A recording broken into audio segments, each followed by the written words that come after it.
కీర్తనల గ్రంథము 30వ అధ్యాయము 2వ వచనాన్ని చదువుకుందాం. యెహోవా నా దేవా, నేను నీకు మొర్ర పెట్టగా నీవు నన్ను స్వస్థపరిచితివి. దేవుని బిడ్డలారా, అవునండి, మన దేవుడు స్వస్థపరుస్తాడు.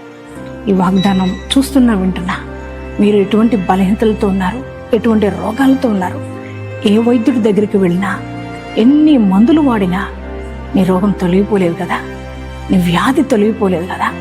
డాక్టర్ నా వల్ల కాదని ఒకవేళ విడిచిపెట్టారేమో, మంచానికి పరిమితం అయిపోయావా? ఈ ఉదయకాలం నీ ప్రభు నీతో మాట్లాడుతున్నాడు. నువ్వు కృంగిపోవద్దు నాన్న, నువ్వు ధైర్యం తెచ్చుకో. నీ దేవునికి మొర్రపెట్టు.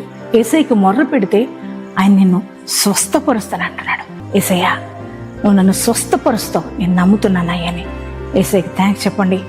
యేసయ్య ఖచ్చితంగా మిమ్మల్ని స్వస్థపరచబోతున్నాడు. ఎంతమంది ఈ వాగ్దానం రిసీవ్ చేసుకున్నారో మీ అందరి జీవితాల్లో ఈ వాగ్దానం నెరవేర్చబడగాక.